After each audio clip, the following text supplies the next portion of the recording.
Hey guys, Naz here with another video. Have you ever wondered which element is the best to use on an enemy who has no elemental weakness? What about which one fills the stagger meter the quickest? Or which element does the most damage? Rest assured that I'll be answering all of these questions and more. Today, we'll be going over the 4 elements and all their hidden game mechanics you may not have known about.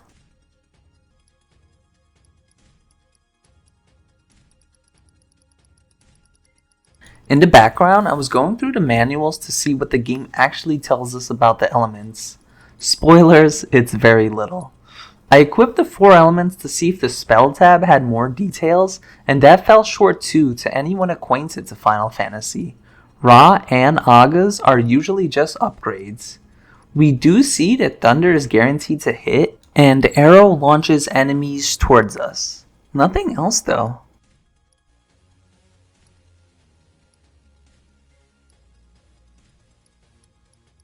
I did all of my testings on the Fat Chocobo as always, since we have no training dummies. He's the real MVP here, as if it wasn't for him I wouldn't be able to get these informative videos out for you guys.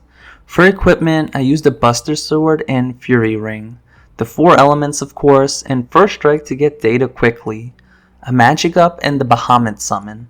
Our damage was rather low without the Fury Ring and Magic Up, and made the numbers seem really close, so I wanted it to be noticeable in the spreadsheets.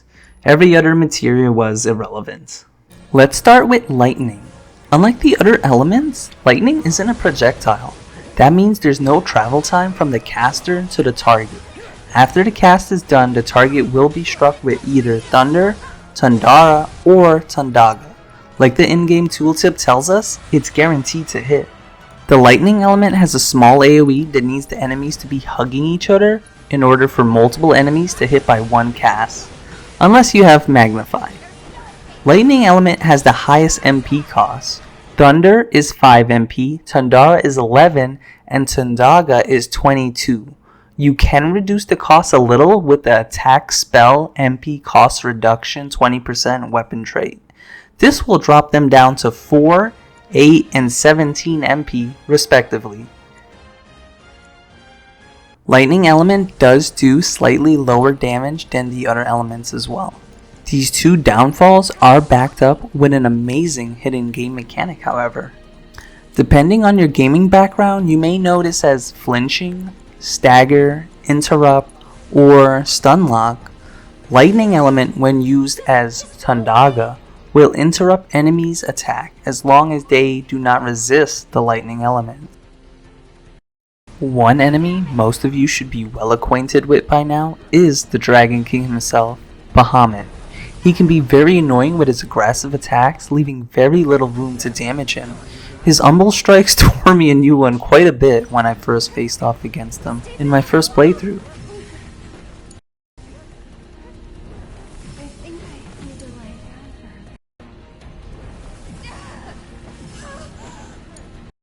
I later learned that you can dodge this attack, but this takes away from me doing what I love to do, and that's to be aggressive and kick a boss's butt whenever I can. That's when I used Tundaga and found out it's possible to keep up the offense while being defensive. Like I said, it has to be Tundaga, otherwise they don't get interrupted. Here's me using Thunder and Tundara to demonstrate this.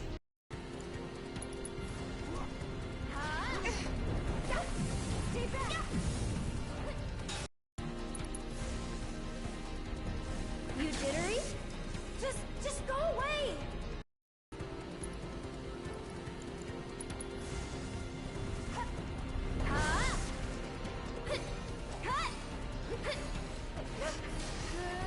Next, let's go over the fire element.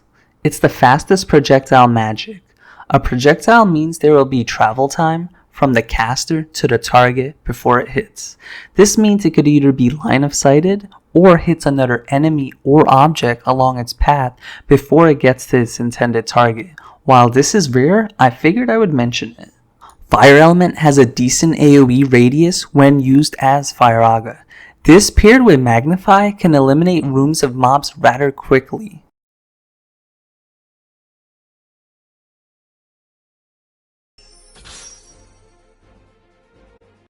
Fire causes 4 MP, Fire is 10, and Firaga is 21. With the attack spell cost MP reduction 20% weapon trait, these costs can go as low as 3, 8, and 16 MP respectively. With that, the fire element doesn't really have any downfalls if you disregard it being a projectile. Its hidden game mechanic is the same as lightning element. It can stun enemies with Firaga as long as they do not resist the fire element. Get fired up.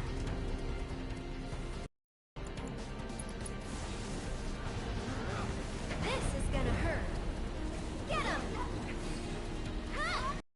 Before we move on, I just want to show you a little demonstration of what a projectile magic is versus a non-projectile magic. I cast Fire Spell before Thunder, and you could see they connect around the same time. You're done now. It's over.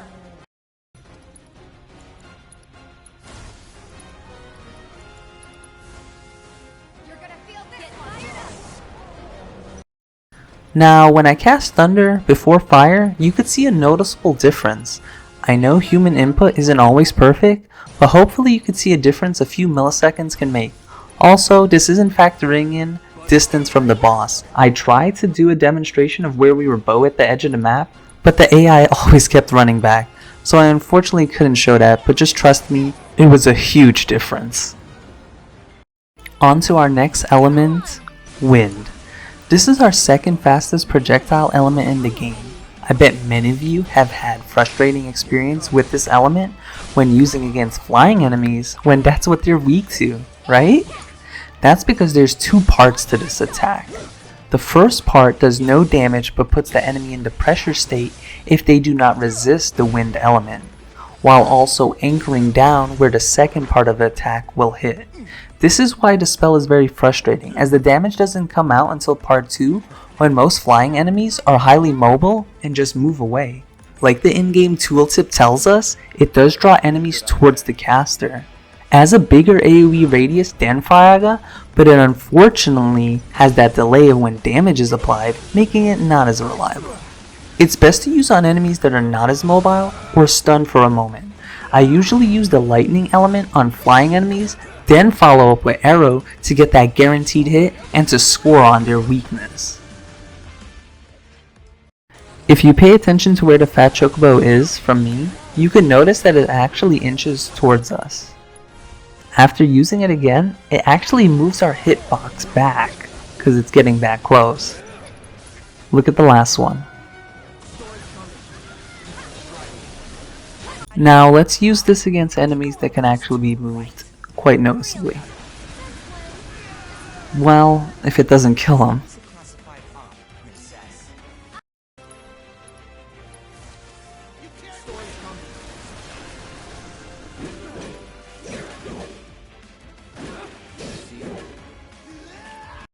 There are no real hidden game mechanics with Wind Element, as the game tells us enemies are launched toward us in the tooltip.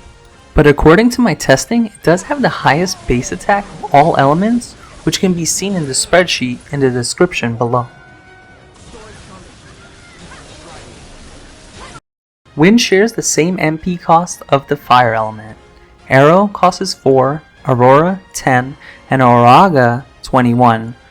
With the attack spell reduction 20% weapon trait, these costs can go as low as 3, 8, and 16 respectively. Lastly, we have Ice. I am totally not swayed after these testings, but this may be my new favorite element. Ice is a projectile with the slowest travel time. It has a two-part attack that can easily be dodged.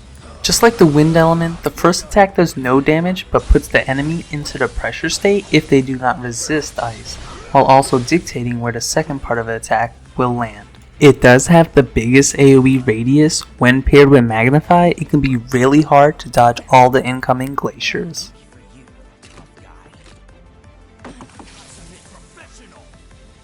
Figured this dance of ours could use a spark.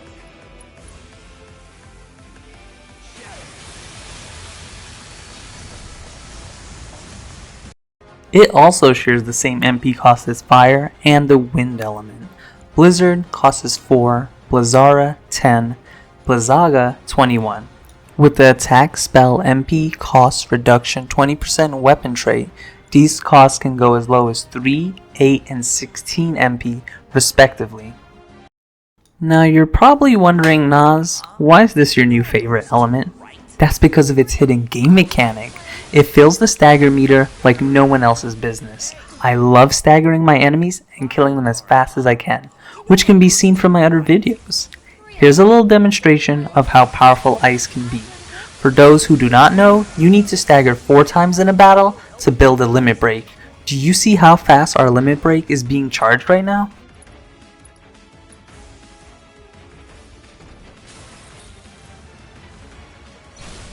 Going in. Now you're in for it. Bodyguard, huh? You know I'm hers too, right? Really? Calling When? ice. This is the first.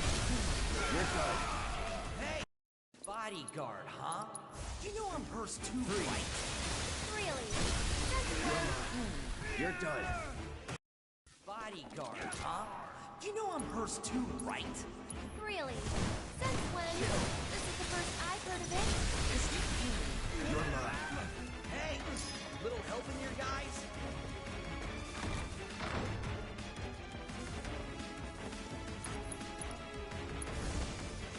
Free. You're done. Going all out. Before I forget, let's go over the pressure state. Here I have a little show for you to visual see how each element and tier does against the pressure state. We have fire with fire, fire with fire, and fire with fire until all the elements are done, and then I'll do a conclusion of what we just saw.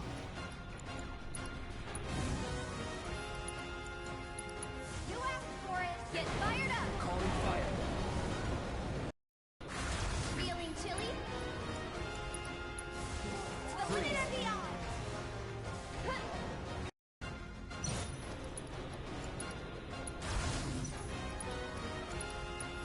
To the limit and beyond.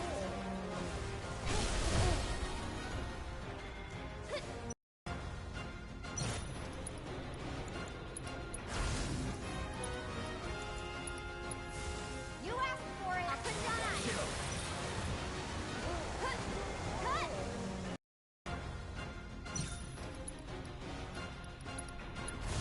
How shocking.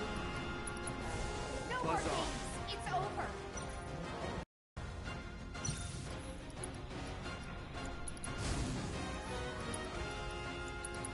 You're gonna feel this one.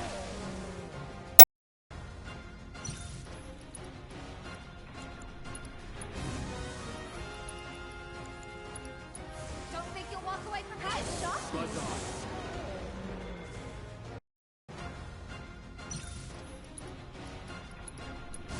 Watch out for high winds. No more games. It's over.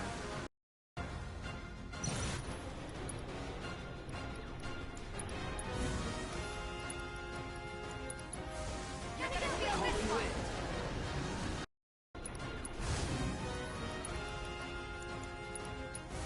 To the limit and beyond. You'll be blown away.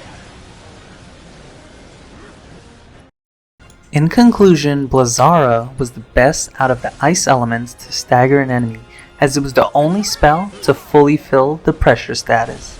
Next up was Aurora, which was 95%.